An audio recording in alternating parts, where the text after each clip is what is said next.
नमस्कार, माउन्टेन संवादमा स्वागत छ। म सचिता बुढाथोकी। माउन्टेन संवादमा आज हामी नेपाली कांग्रेसको 14औं महाधिवेशनको विषयमा संवाद गर्दैछौँ। नेपाली कांग्रेसको 14औं महाधिवेशन अगाडि बढिसकेको छ।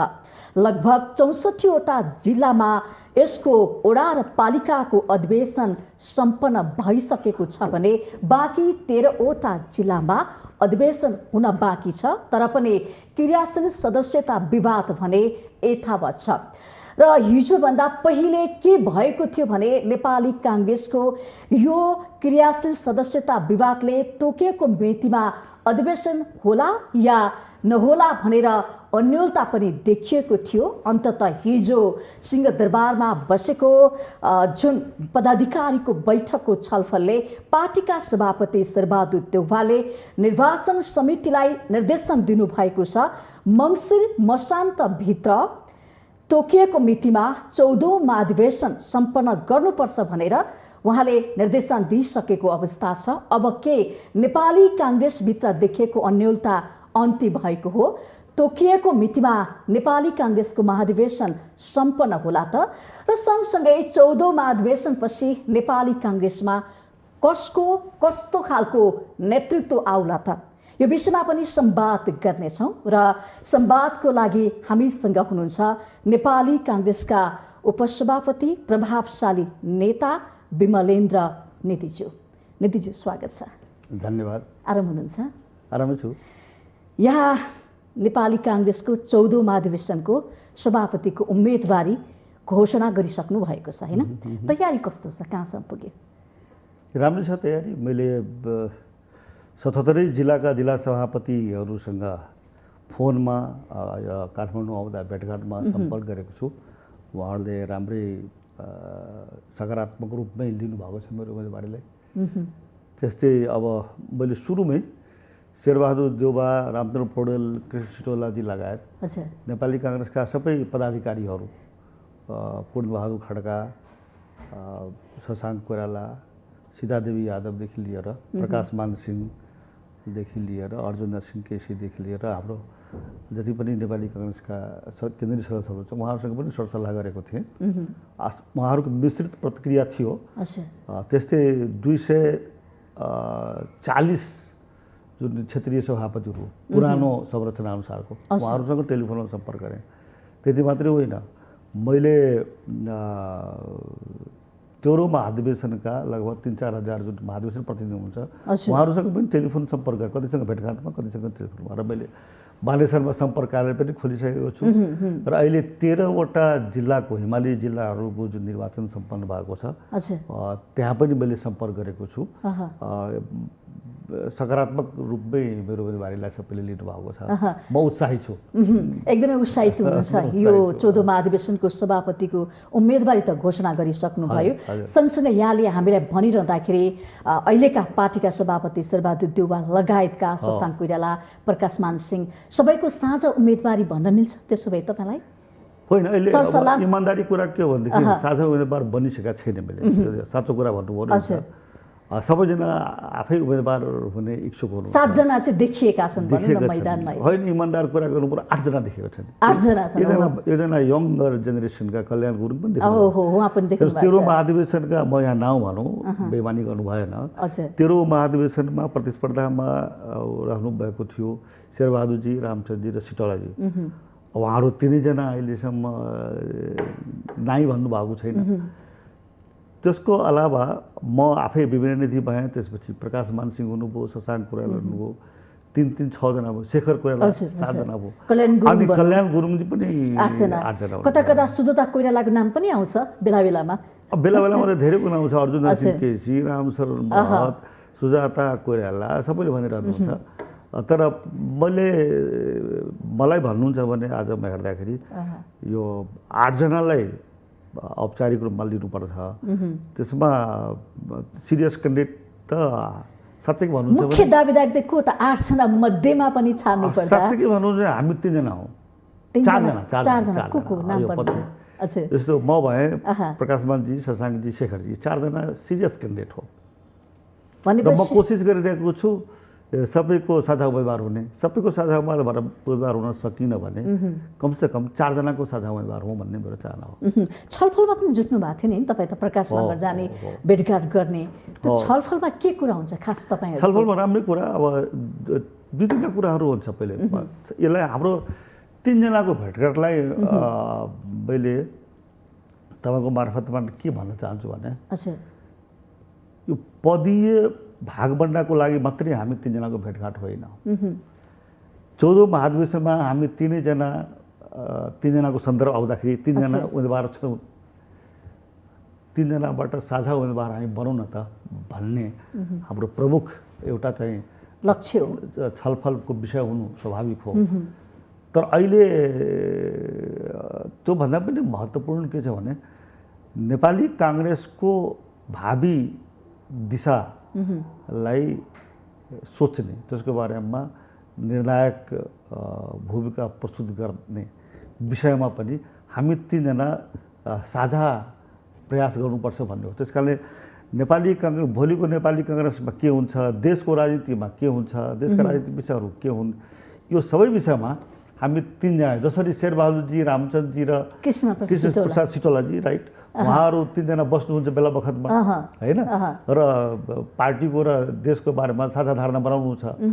अब हामी पनि 3 जना चाहन्छौँ विमल निधि, प्रकाश मान र शशाङ्क 3 जना बस्दै गरौँ र त्यो बसेर नेपाली काङ्ग्रेसको र देशको भविष्यको बारेमा, वर्तमानको बारेमा, भविष्यको बारेमा साझा रूपमा सोच्दै हुँ। उहाँहरू 3 जना जुन शेरबहादुरजी, रामचन्द्रजी र सिटौलाजी तपाईँको, उहाँहरू पनि एकअर्काको बिचमा साझा उम्मेदवार हुनुहुन्थ्यो नि त। उहाँहरू एकअर्काको विरुद्ध लड्नु नै भएको हो। 1 जना जित्नुभयो, 2 जना हार्नुभयो, त्यही पनि उहाँहरू 3 जना त बसिरहनु भएको छ। त्यस कारणले पदमा समझदारी भयो भनेदेखि 3 जनाको छलफललाई निरन्तरता दिने, पदमा समझदारी भएन भने नदिने, त्यो सोच नै तपाईँको त्रुटिपूर्ण सोच हो। त्यस कारणले मैले के एउटा कल्चरलाई अगाडि बढाउन खोजिरहेको छु भनेदेखि कि हामी 3 जना रेगुलर रूपमा बस्दै गरौँ। एज एन्ड व्हेन नेपाली काङ्ग्रेसको जे पोलिसी वाइज एजेन्डाहरू हुन्छ, इस्युहरू हुन्छ, नेपाली काङ्ग्रेसको सामुन्नेमा आउने विषयहरू हुन्छ, त्यसको बारेमा साझा धारणा बनाऊँ। र नट ओन्ली द्याट, देशको पनि समसामयिक राजनीतिक विषयहरूको बारेमा, भावी नीतिहरूको विषयबारेमा साझा धारणा बनाऊँ। र त्यो 3 जनाले मात्रै गरेर पनि हुँदैन, हामी 3 जना मिलेर अरू केन्द्रीय सदस्यहरू र देशभरिका जिल्ला सभापतिहरू, क्षेत्रीय सभापतिहरू जो हुनुहुन्छ, उहाँहरूको भावनाले प्रतिनिधित्व गर्नु पर्यो र हामीले यसरी छलफल गर्नु पर्यो सो द्याट कि हाम्रो भावनालाई, हाम्रो निष्कर्षलाई उहाँहरूले एक्सेप्ट गर्नुभयो। एक्सेप्टेबिलिटी चाहना त्यो जस्तो कि यहाँले अघि नाम लिनुभयो प्रकाश मान सिंह, शशाङ्क कोइराला, तपाईँ 3 जनाको होइन हामी छलफलमा जुटेका छौँ। सकेसम्म साझा उम्मेदवारी बनाउने त प्रयास गर्दैछ, शेखर पनि 4 जना छुट्टै छ होइन। तर तपाईँहरूलाई विरासतको राजनीति गरेको भन्ने आरोप पनि लाग्ने गर्छ नि त, यसलाई चाहिँ कसरी लिनुहुन्छ तपाईँ? होइन, राजनीति गरेको कति 50 वर्षभन्दा बढी हुन थाल्यो। 50 वर्षदेखि हामी विरासतकै राजनीति गरेको हो। यो विश्लेषण गर्ने जुन पद्धति हो त्यो त्रुटिपूर्ण भन्न चाहन्छु म यसबाट धेरै टिका टिप्पणी गर्न चाहन्न, उहाँहरूको सोच हो त्यो। तर अब यो विरासत शब्दावलीको प्रयोग पनि लोकतन्त्रको बिपी कोइरालाको विरासत यदि धान्ने हो भने, मार्क्सको विरासत धान्ने हो भने, गान्धीको विरासत धान्ने हो भने होइन, त्यो के अपराध हो? यसमा कुनै खासै पोलिटिकल, यो पारिवारिक विरासत होइन यो पारिवारिक। तर अब पारिवारिक विरासत कुरा गर्दाखेरि फेरि के छ भने अब कसैको परिवार टोटल्ली तपाईँको डेमोक्रेसीमा डेडिकेटेड भयो, सङ्घर्ष गर्यो होइन, योगदान दियो। म्यानमारमा आङ सान सुचीको पिताजी तपाईँको डेमोक्रेसीको लागि लड्नु भएको, म्यानमारको लागि, बर्माको लागि लड्नु भयो। अब आङ सान सुचीलाई के विरासतको राजनीति गर्ने भन्न मिल्छ त? त्यसलाई न्यूनीकरण गर्नु हुँदैन भन्ने लाग्छ। यो चाहिँ फराकिलो दृष्टिकोणले हेर्न जरुरी छ, फराकिलो दृष्टिकोणले सोच्न जरुरी छ। तपाईँको पनि योगदान गर्नेहरूको आदरपूर्वक गर्न चाहन्छु। यो दृष्टि दोष भन्न मिल्छ, अरू त के भन्नु, मैले यसको के जवाब दिनु? तपाईँ म विद्यार्थी राजनीति हेर्नुहोस्, म स्कुल पढ्दादेखि नै, म 8 क्लासदेखि नै तपाईँको विद्यार्थी राजनीतिमा र निर्दलीय पञ्चायती व्यवस्थाको विरुद्धमा, निरङ्कुश राजतन्त्रको विरुद्धमा म संलग्न भएर लडिरहेँ। हजुर मेरो पिताजी महेन्द्र निधि राजनीति गर्नुहुन्थ्यो, मेरो हजुरबुवा राजेश्वर निधि राणा शासनको खिलाफमा भूमिगत प्रयासमा संलग्न हुनुहुन्थ्यो। अब 3 पुस्ताको मेरो लोकतन्त्रको लागि, नेपाली काङ्ग्रेसको लागि राजनीतिक संलग्नता छ। म तपाईँको जेल गएको छु, लडाइँ लडेको छु, भने कुनै अर्को पार्टीमा लागेको छैन। नेपाली काङ्ग्रेस र देशको जुनसुकै सङ्कटको बेलामा छु भनेदेखि अब यसलाई विरासतको राजनीति भन्ने कि लोकतन्त्र र स्वतन्त्रताप्रति, स्वाभिमानप्रति डेडिकेटेड मेरो भूमिका भन्ने, त्यो त अब विश्लेषण छुट्याउने जिम्मेवारी त अब दर्शकहरूलाई हामीले दिउँ। ठिक छ, तपाईँ सभापतिको उम्मेदवारी घोषणा गरिरहँदाखेरि नेता कार्यकर्ता 77वटा जिल्लाबाट तपाईँका सुबै छेउको कार्यकर्ताबाट कस्ता खालका प्रतिक्रियाहरू आइरहेका छन्, साथ सपोर्ट कतिको छ, त्यसमा पनि सभापति शेरबहादुर देउवाको सपोर्ट चाहिँ कतिको छ? अब म सभापति शेरबहादुर देउवाको सपोर्ट प्राप्त होस् भन्ने चाहना राख्दछु, त्यति मात्रै भन्न सक्छु, त्योभन्दा बढ्ता होइन। जहाँसम्म शेरबहादुर देउवाजीको सन्दर्भ हो, त्यस्तै रामचन्द्रजीको पनि, त्यस्तै अरूको पनि। जहाँसम्म अरू जिल्ला सभापतिहरूको कुरा छ, मैले राम्रो समर्थन पाइरहेको छु। र तपाईँ एउटा कुरा के बताउँ भनेदेखि अहिले देशमा हामीले सङ्घीय लोकतान्त्रिक गणतन्त्रात्मक शासन प्रणाली ल्यायौँ, ठुलो परिवर्तन हामी ल्यायौँ नि। 2टा संविधान सभाको निर्वाचन गरेर नेपाली जनताले 2टा संविधान सभामा छलफल गरेर तपाईँको संविधान हामी जारी गऱ्यौँ। अहिले जुन हामी संविधान जारी गरेका छौँ त्यो फगत एउटा दस्तावेज मात्रै होइन, राज्यको पुनर्संरचना गरेका छौँ र ऐतिहासिक रूपमा दूरदर्शी र दीर्घ प्रभावकारी किसिमले हामीले राज्यको संरचना गरेका छौँ। सङ्घीयता, गणतन्त्र, समावेशिता, धर्मनिरपेक्षता लगायतका विशेष तपाईँको करेक्टर फन्डामेन्टल एलिमेन्ट्सहरूको आधारमा राज्यको पुनर्संरचना हामी गरेका छौँ। अब यो संरचना त हामी गऱ्यौँ, संविधान त जारी गऱ्यौँ, त्यसको अगुवाई नेपाली काङ्ग्रेसले गर्यो। तर त्यही संविधान अनुसार निर्वाचन हुँदाखेरि नेपाली काङ्ग्रेस अत्यन्त सानो साइजमा परिणाम नेपाली काङ्ग्रेसको पक्षमा आयो। हामीले 165 निर्वाचन क्षेत्रमध्ये जम्मा 23वटा निर्वाचन क्षेत्र मात्रै नेपाली काङ्ग्रेस जित्यो गएको 3 वर्षको निर्वाचनमा, होइन। अहिले 275 सदस्य सङ्ख्या भएको प्रतिनिधि सभामा हामी 63 जना मात्रै छौँ। र कम्युनिस्ट पार्टी त्यो बेलाको त ठुलो कम्युनिस्ट पार्टी छु नि त, माओवादी केन्द्र, माधवजी ओली सँगै हुनुहुन्थ्यो। लगभग तपाईँको 2 तिहाई साँच्चै त आइसकेको थिएन बहुमत, तर त्यस्तो जित्यो। तर त्यसको 3 वर्ष, 3.5 वर्षको अनुभवले के हामीले पायौँ भनेदेखि यो सङ्घीय प्रणाली, संविधान को पक्षमा उहाँहरूले केही गर्नु भएन, भताभुङ भयो।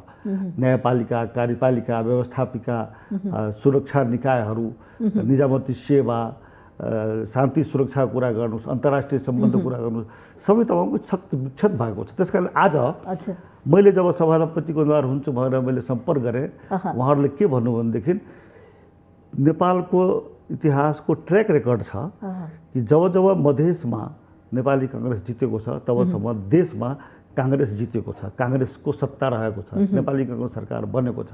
नेपाली काङ्ग्रेस सरकार बन्नु भनेको खालि दल सत्तामा आउनुपर्छ भन्नको लागि होइन। नेपाली काङ्ग्रेस यसले सरकारमा आउनु यस कारणले जरुरी छ कि सङ्घीय लोकतान्त्रिक गणतन्त्रको रक्षा गर्नको लागि अहिले जुन हामीले संविधान जारी गऱ्यौँ, पहिलो पटक नेपाली जनताले आफ्नो संविधान आफै बनाएको छ, त्यो संविधानको रक्षाको लागि अब रक्षा मात्रै होइन, रक्षा पनि गर्दै जाने र यसको सफल कार्यान्वयन पनि गर्दै जाने, यो जिम्मेवारी आज देशको सामनेमा छ। ठुलो चुनौती छ र यो काम नेपाली काङ्ग्रेसको सिवा अरू कुनै पार्टीले गर्न सक्दैन। त्यस कारणले नेपाली काङ्ग्रेस जित्नु परेको छ आगामी निर्वाचनमा।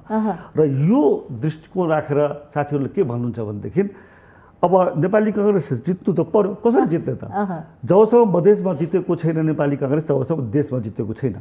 नेपाली जनताले, देशले काङ्ग्रेस खोजिरहेको छ अहिले, र नेपाली जनतालाई, देशलाई काङ्ग्रेस दिनको लागि मधेसमा काङ्ग्रेस जिताउनु परेको छ। यो पहाडका साथीहरूले मलाई भन्नुहुन्छ, विमल दाई, विमलेनजी, यो मधेसमा काङ्ग्रेस किन जितेन, जित्नु पर्यो भन्नुहुन्छ।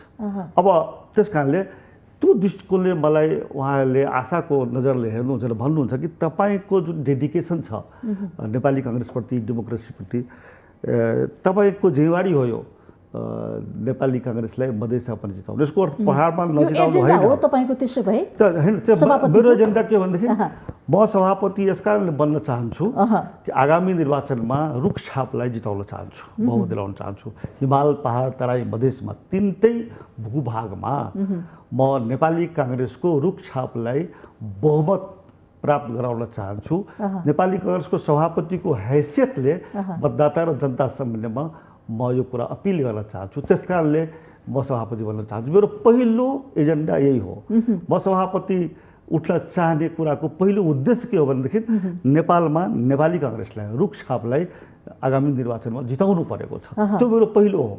दोस्रो तपाईँको अब म भनिहालौँ यहाँ, मेरो के छ भनेदेखि युवा पुस्ताहरू धेरै भयो। युवा पुस्ताहरू यसले राजनीतिबाट विमुख भइरहेको छ, वितृष्णा भइरहेको छ। एकदम। त्यस कारण युवा पुस्तालाई अवसर दिनु पर्यो। म सभापति भयो भने नेपाली काङ्ग्रेसमा पुस्तान्तरण, पुस्ता हस्तान्तरण, युथहरूलाई पार्टिसिपेट गर्ने, युथहरूको पार्टिसिपेसन मात्रै होइन, युथहरूलाई लिडरसिपमा तपाईँको अवसर दिने कुराको लागि सहजकर्ताको भूमिका निर्वाह गर्ने।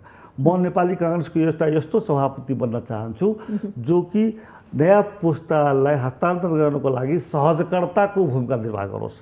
सभापति पुस्ता हस्तान्तरणको लागि सहजकर्ता हुनु पर्यो। सभापति पुस्ता हस्तान्तरण गर्नको लागि त्यो बाधक हुनु भएन, पूर्ण विराम लगाउनु भएन। हो त्यो कुराको लागि पनि म सभापति बन्न चाहन्छु।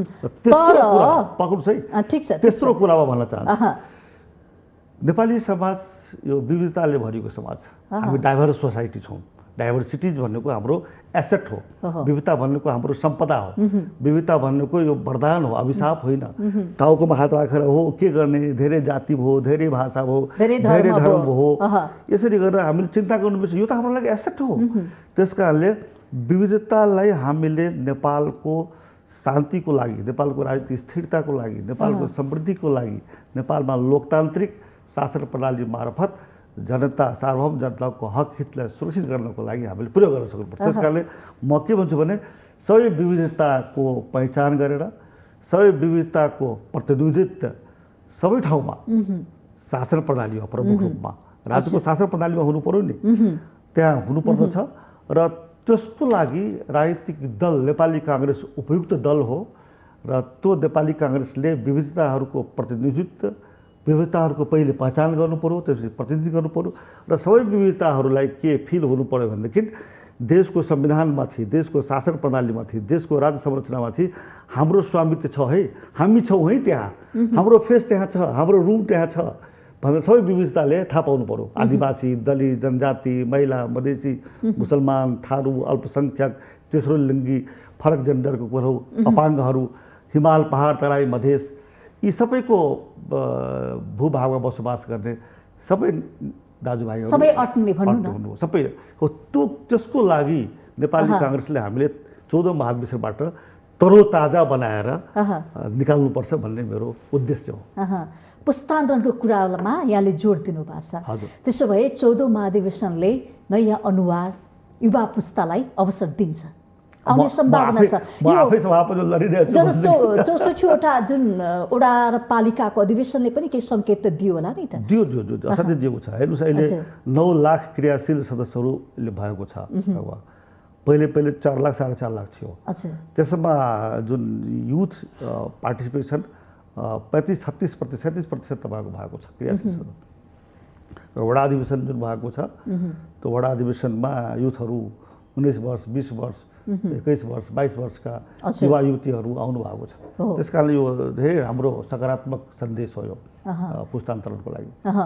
तर अहिले पनि जस्तो कि सभापति शेरबहादुर देउवा, रामचन्द्र पौडेल, कृष्णप्रसाद सिटौला भनौँ न, अब उमेरको हिसाबले पाएका नेताहरू अझ पनि हामी उठ्छौँ भनिरहँदाखेरि उहाँहरूकै नेतृत्व रहने हो कि भन्ने चिन्ता र चासो पनि देखिन्छ कि होइन? अब सबैको अधिकार छ भन्नलाई। हामी उहाँहरूले गर्नुभएको भूमिका, लोकतन्त्रको प्रति आन्दोलनमा जसरी भूमिका निर्वाह गर्नुभयो, नेपाली काङ्ग्रेसको भूमिका निर्वाह, त्यसको उच्च सम्मान गर्छौँ।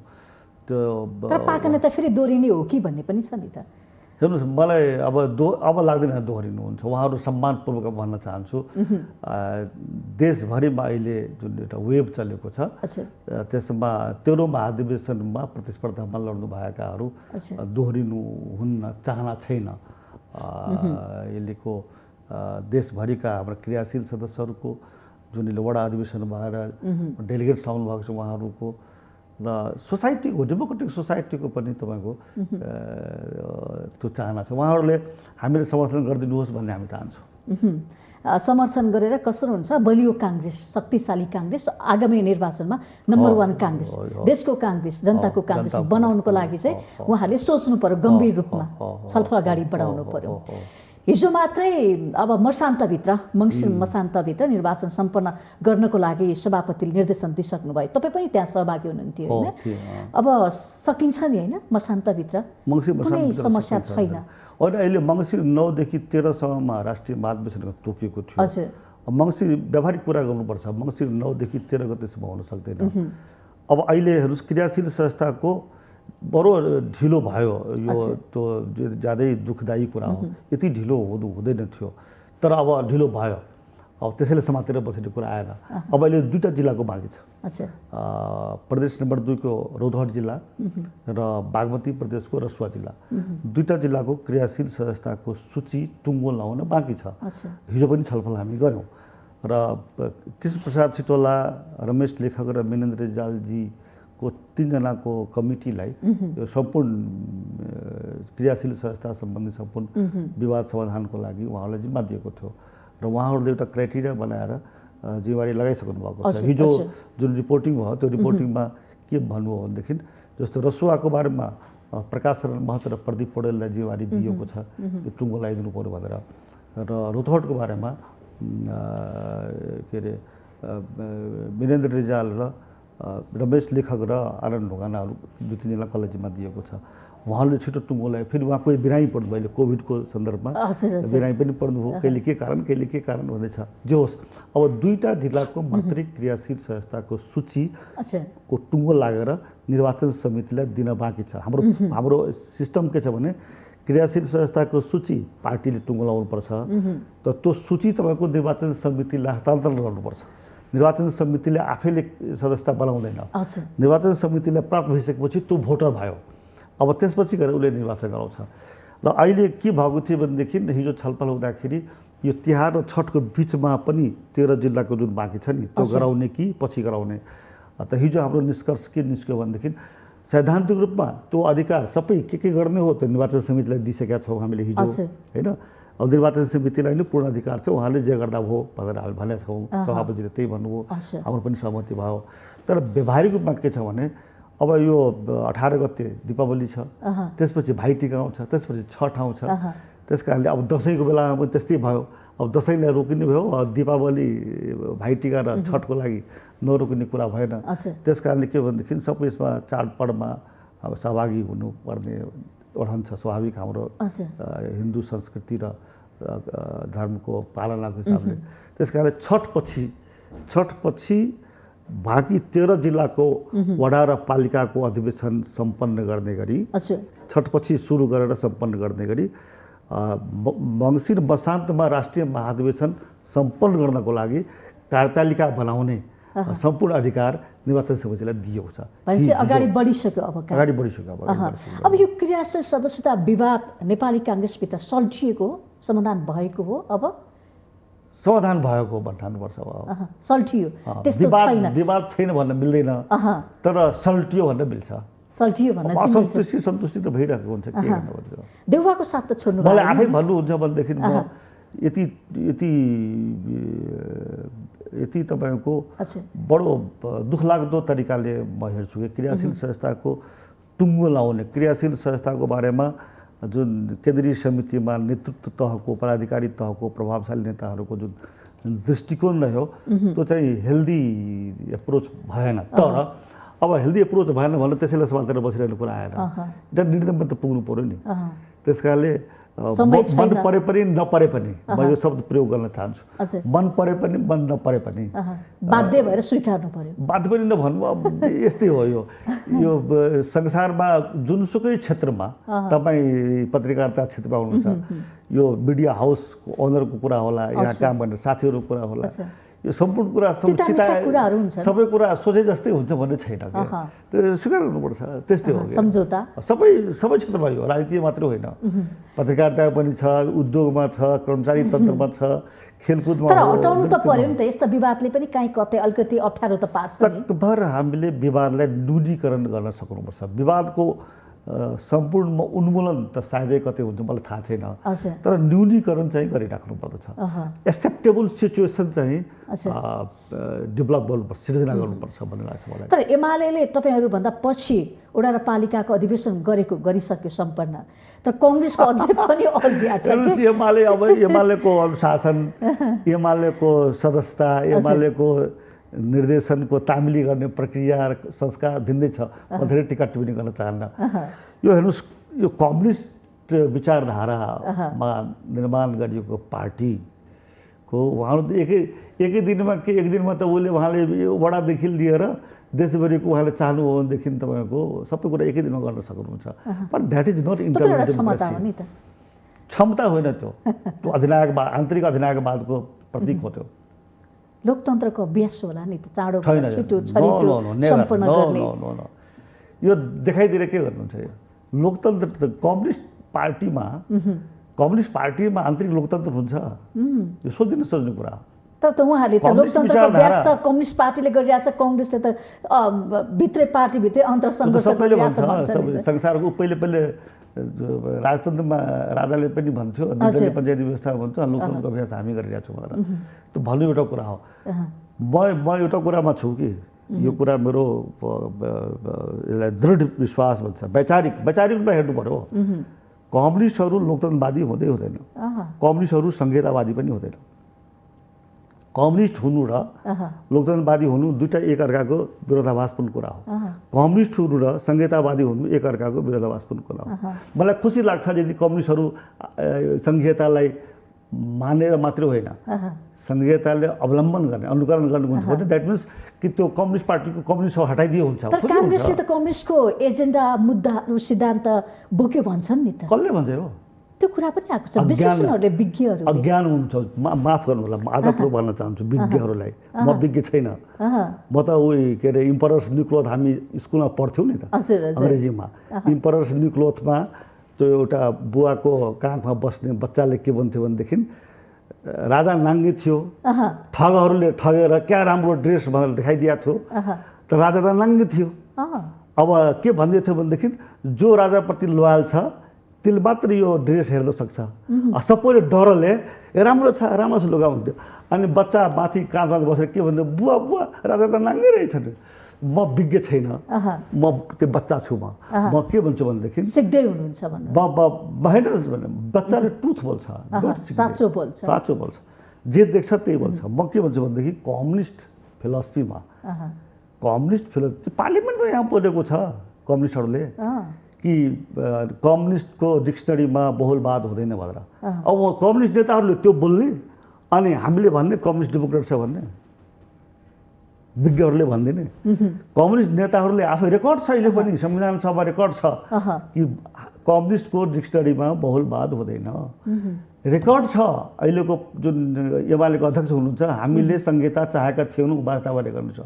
अनि तपाईँहरूले भनिदिनुहुन्छ, विज्ञले भनिदिनुहुन्छ एमाले त संहितावादी भयो, माओवादी त बहुलवादी भयो। अहिले आइरहेका छन्, त्यो चिन्न त जरुरी छ नि त। काङ्ग्रेसको खास एजेन्डा के हो, काङ्ग्रेसको सिद्धान्त के हो, नीति के हो, विचार के हो, वैचारिक के हो? तपाईँले अघि भन्नुभएको थियो काङ्ग्रेस पार्टी अरूको एजेन्डामा गएको छ, होइन। नेपालका सबै पार्टी काङ्ग्रेसको एजेन्डामा आएको छ। किनभने नेपाली काङ्ग्रेस मात्र एउटा यस्तो पार्टी हो जो बहुलवादमा विश्वास गर्छ, जो संसदीय प्रणालीमा विश्वास गर्छ, जो तपाईँको अब संहिता र एकात्मक राज्य संरचनामा त्यो पनि लोकतन्त्रकै एउटा मोडल हो। नेपाली काङ्ग्रेस पहिले संहितामा को लागि लडेको थिएन, तर त्यो संहिता कम्युनिस्टको एजेन्डा होइन, कम्युनिस्ट पार्टीको कम्युनिस्ट विचारधाराको मोडल होइन।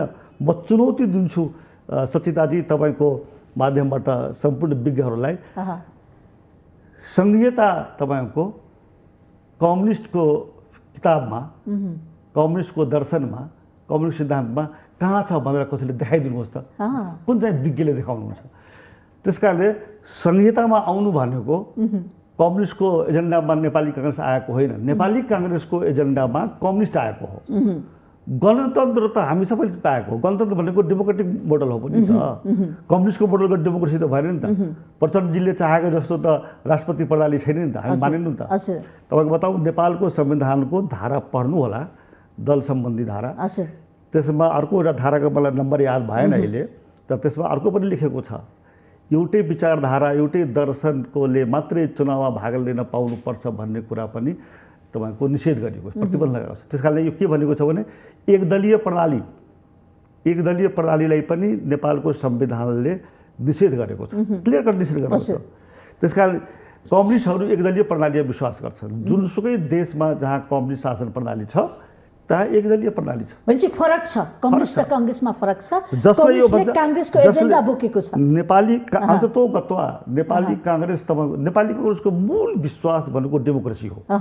डेमोक्रेसीमा तपाईँको बहुदलीयता हुन्छ एक, र डेमोक्रेसी गणतन्त्र पनि डेमोक्रेटिक मोडलको हुन्छ होइन। यो कम्युनिस्ट मोडलको चीनको गणतन्त्र, पाकिस्तानको गणतन्त्र, म्यानमारको गणतन्त्र होइन नि, हो त हामी मानेनौँ त। त्यस कारणले सैनिक तानाशाही अनुसारको गणतन्त्र पनि होइन, कम्युनिस्ट गणतन्त्र पनि होइन, यो त डेमोक्रेटिक गणतन्त्र हो, डेमोक्रेटिक मोडल गणतन्त्र। त्यस कारणले नेपाली काङ्ग्रेस वैचारिक रूपमा विजयी भएको छ। यो दोस्रो दुईटा संविधान सभा मार्फत राज्यको पुनर्संरचना गरेर, र नेपाली काङ्ग्रेसको एजेन्डामा अरू आएको छ। अरूको एजेन्डामा नेपाली काङ्ग्रेस गएको होइन, काङ्ग्रेसमा चाहिँ आएको हो। काङ्ग्रेसको एजेन्डाले काङ्ग्रेसको विचार, काङ्ग्रेसको फिलोसफी प्रिभेल गरेको छ, त्यो भन्न चाहन्छु। ठिक छ, अब म अर्ली इलेक्सनको पनि चर्चा चलिरहेछ यति बेला होइन, नेकपा एमालेसँग मिलेर अर्ली इलेक्सन गर्ने भन्ने कुरा पनि आएको छ, यसलाई चाहिँ कसरी लिनुहुन्छ तपाईँ? होइन, अर्ली इलेक्सनमा त अब यो आजकल त्यो बडो बुझ्छ के, यो अर्ली शब्दावली प्रयोग गर्ने पक्षमा छैन। हेर्नुहोस्, म एउटा कुरा बडो इमान्दारीपूर्वक भन्न चाहन्छु। पहिलो पटक जब संविधान के अरे यो संसद विघटन ओलीजीले गर्नुभयो, दोस्रो पटक पनि गर्नुभयो, मलाई व्यक्तिगत रूपमा कुरा गर्नुहुन्छ भनेदेखि प्रतिपक्षले जहिले पनि तपाईँको सत्ता पक्षले धेरै दिन नबसोस्, आम चुनाव होस् भन्ने जानुपर्दछ। त्यो चाहिँ मलाई माफ गर्नु होला साथीहरूले, तर के भनेदेखि म त्यो बेला पनि चुनावकै पक्षमा थिएँ, चुनाव भइजाओस् भन्ने पक्षमा थिएँ। खालि चिन्ता के थियो भने हाम्रो सबै नेपाली काङ्ग्रेस सरोकार के थियो भनेदेखि तपाईँको वामदेव गौतमजी यहाँ चर्चा हुन्थ्यो के, वामदेव गौतमजी अत्यन्त मित्र हुनुहुन्छ, आदरणीय सिनियर हुनुहुन्छ, मित्र हुनुहुन्छ, मसँग राम्रो उहाँको छ। तर वामदेव गौतमजीले चुनाव गराउनु भयो, धेरै चर्चित थियो नि त। वामदेवजी गृहमन्त्री भएको बेलामा चुनाव जस्तो होला भनेर एउटा प्रभाव बनिसक्यो होइन। हाम्रो पार्टीमा के भनेदेखि वामदेवजी एउटा गृहमन्त्री हुँदा त चुनावको हालत यो हो, अब ओलीजीले चुनाव गराउनु हो भने त बर्बाद होला भन्ने चिन्ताले मात्रै हो, होइन भने हामी त्यही बेला पनि आम चुनाव भइदियो भने त्यसलाई हामी स्वीकार गर्ने पक्षमा थियौँ। नम्बर एक। अब अहिले दोस्रो पटक त अब केवल पटक पटक संविधानलाई बिच्ने, संविधानभन्दा बाहिर गएर विघटन भयो, त्यो पोइन्टमा हाम्रो विमति भएको हो। होइन भने चुनावको पक्षमा त हामी पहिले पनि थियौँ, अहिले पनि छौँ। अब हुने चुनावलाई अर्ली इलेक्सन भनिँदैन। अब हुने चुनाव यदि भयो भनेदेखि त्यसलाई तपाईँको यो रेगुलर इलेक्सन भन्नुपर्छ भन्ने विचारमा। अर्ली शब्दको युज गर्नु जरुरतै छैन, चुनाव भए पुग्यो। अब 14 महिना बाँकी छ संसदको अवधि, 14 महिनाभित्रमा तपाईँको 2-4 वर्षपछि भयो भनेदेखि के फरक पर्छ? 2-4 महिना पहिले, 2-4 महिना पछाडि भयो भनेदेखि त्यसलाई अर्ली इलेक्सन डिले इलेक्सनको कुनै अर्थै छैन यहाँ, रेगुलर इलेक्सन।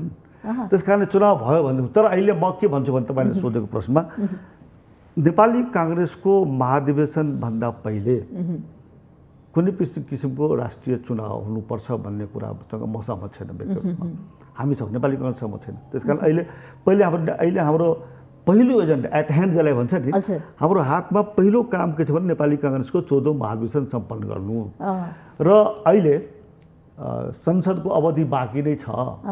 त्यस कारणले अहिले नै हामीले यो संसद विघटन गर्ने र संसद विघटन गरेर राष्ट्रिय चुनावमा जानुपर्ने हतार छैन भनेको। ठिक छ, पार्टीका सभापतिले अब एमसिसीको म चर्चा गर्छु होइन, एमसिसी संशोधन गर्न जरुरी छैन, पास हुन्छ, यो आवश्यकता नै हो भन्नुभएको छ। एमसीसी पास भयो भने गठबन्धन सरकार पनि तोडिन्छ भन्ने कुरा पनि धेरै आकलन भएको छ। कसरी लिन्छ यसलाई? होइन, अब एक त गठबन्धनले समर्थन नगर्यो भनेदेखि त एमसीसी पारितै हुँदैन। तर नेपाली काङ्ग्रेसको जहाँसम्म कुरा छ, नेपाली काङ्ग्रेस एमसीसी पास गर्ने पक्षमा छ। यो ग्रान्ट हो, यो अनुदान हो, यो लोन होइन। यहाँ चर्चा के चलाइदियो भने नेपाली जनता देश लोनमा फस्छ, ऋणमा फस्छ। ऋण हुँदै होइन, यो त अनुदान ग्रान्टमा दिइरहेको छ, अनुदानमा दिइरहेको छ र विकासको लागि दिइरहेको छ भनेदेखि यो कुरालाई पारित गर्नमा कुनै आपत्ति छैन, नेपाली धारणा हो। अब पारित होला कि नहोला त्यो त पोलिटिकल सिचुएसनमा डिपेन्ड गर्छ, संसदको सङ्ख्यामा डिपेन्ड गर्छ, गठबन्धनको सहभागी दलहरूको दृष्टिकोणमा डिपेन्ड गर्छ। तर जनता त चाहँदैनन् एमसीसी पास होस्। छैन, जनता चाहँदैन भन्ने कुरा। नेपाली काङ्ग्रेसले यो धारणा बुझ्नु पर्ने होला नि त, जनताको चाहना छैन। जनताको हामीले राम्ररी थाहा छ। जनता को हो जनता चाहँदैन भन्ने, जनताको सडकमा त त्यत्रो आन्दोलन देख्नु भएन यहाँ? होइन, त्यो त दलीय आधारमा भइरहेको आन्दोलन। जनता छैन, जनता पास गर्ने पक्षमा छन्। जनता विभाजित छ, यो लुकाउने कुरा के हो र? जनता विभाजित छ। जनता यो समग्र जनताको विरोधमा छ भन्ने कुरासँग म सहमत छैन। राष्ट्रियता, स्वाधीनता, अखण्डतामाथि यसले एमसीसीले कुनै राष्ट्रिय अखण्डतामाथि एमसीसीले कुनै पनि त्यो असर गर्दैन। यो पास आजको आवश्यकता नै हो। एमसीसी पास भएर राम्रै हुन्छ, देशको लागि राम्रो फाइदै हुन्छ, हामीलाई हुन्छ। यो सूचना पाएका छन्, त्यसो भए जनताले फाइदै हुन्छ, यो पासै गर्नुपर्छ। यसमा कुनै बहस, यसमा कुनै नाराबाजी, बहस त हरेक कुराको भइरहेछ। बहस त तपाईँको तर यति लामोसम्म बहस भयो, खोइ त ठोस निर्णय दिन सकिन। गठबन्धन भित्रै नेपाली त्यही त बुझिहाल्यो हामीले। नेपाली काङ्ग्रेसको बहुमत भइदिएको भए त उसले पास हुन्थ्यो।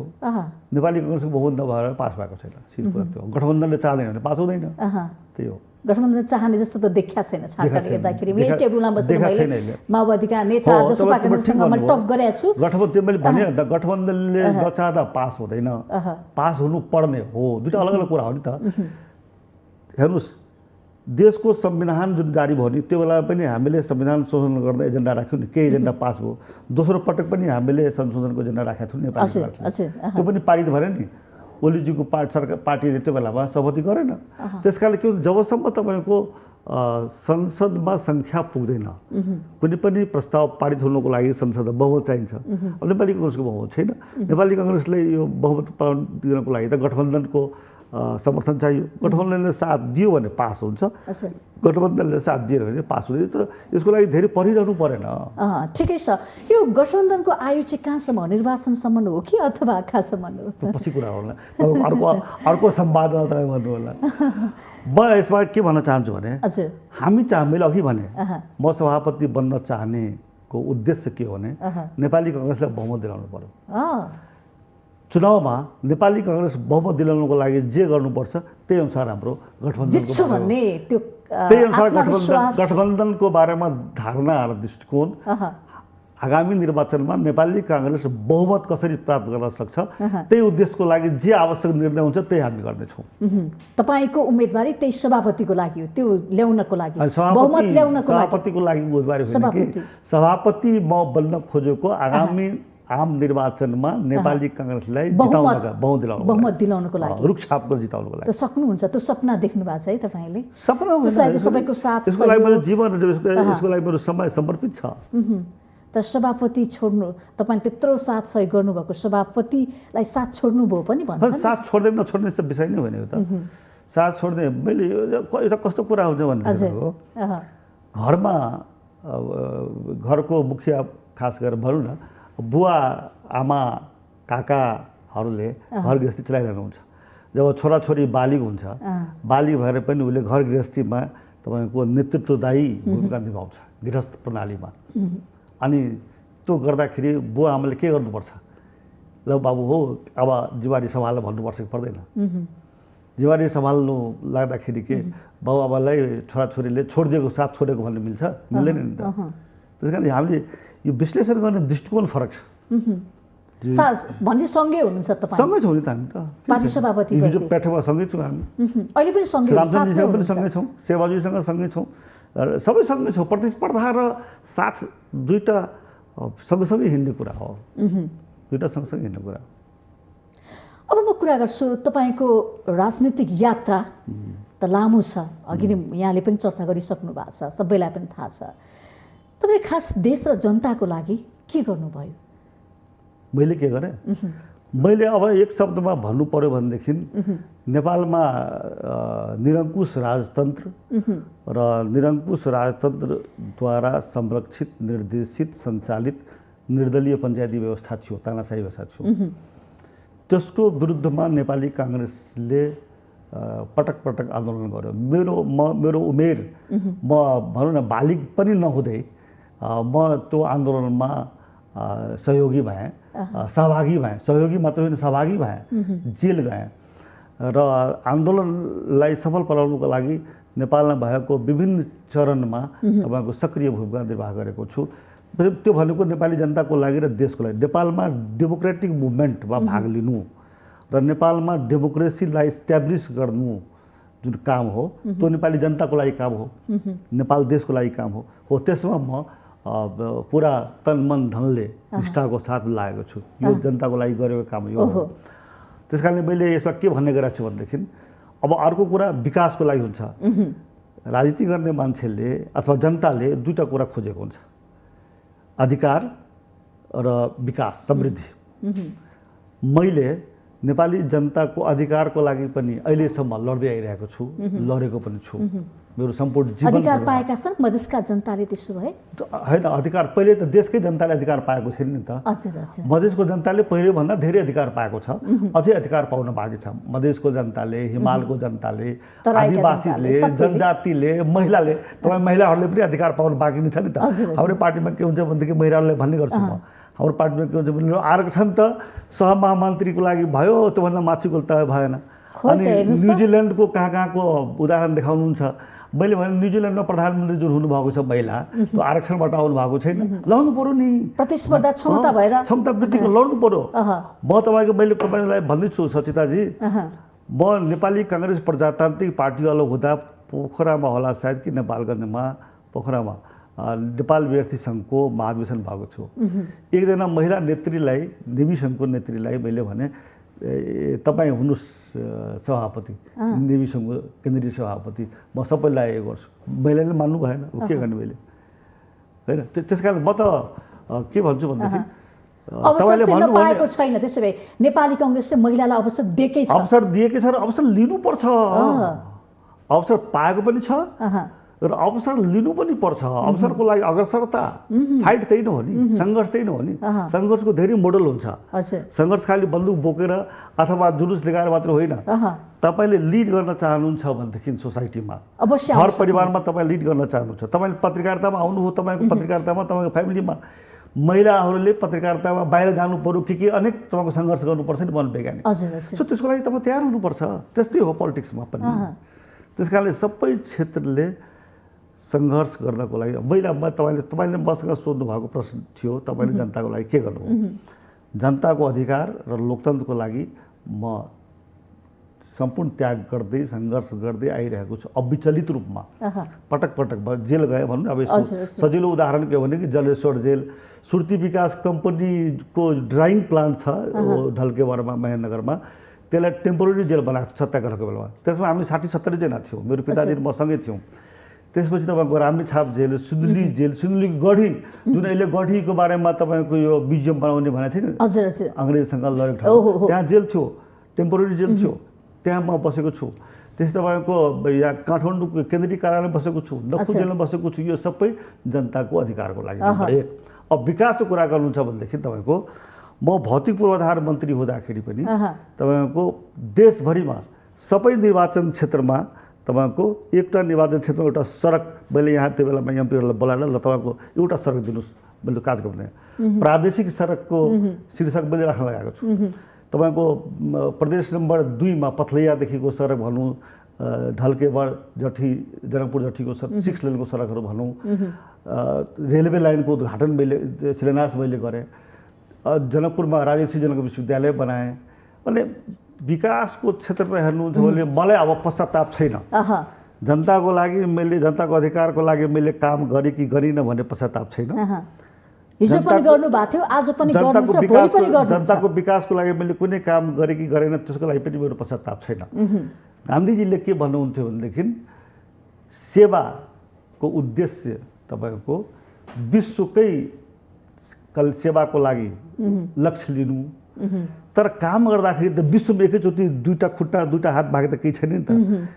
सुरुवात के गर्छ भनेदेखि एउटा इकाइबाट गर्नुपर्छ। लक्ष्य पुरै संसारको सेवा गर्ने हो, तर संसारको सेवा गर्ने कार्यनीति, कार्यदिशा र कार्यक्रम बनाउँदा एउटा इकाइबाट सुरु गर्नुपर्छ, युनिटबाट सुरु गर्नुपर्छ। त्यस्तै मैले विकास र समृद्धिको उद्देश्य त लिएकै छु, तर मैले सेवा कसरी गरेको छु भने सुरुवात कसरी गरेको छु, आफ्नो निर्वाचन क्षेत्र धनुषा जिल्ला प्रदेश नम्बर 2, त्यस्तै देशभरिका जति पनि तपाईँको जहाँ पनि जान्छु म पहाडमा पनि, यो तपाईँले भौतिक पूर्वाधार मन्त्री भएको बेला विकास प्रेमी नेता हो तपाईँ, सबैले बुझ्नु भएको छ। समयको लागि यहाँलाई धेरै धेरै धन्यवाद। धेरै धेरै धन्यवाद सञ्चिताजी र माउन्टेन टिभीका सम्पूर्ण परिवारका सदस्यहरूलाई मेरो कुरा राख्ने अवसर दिनुभयो त्यसको लागि।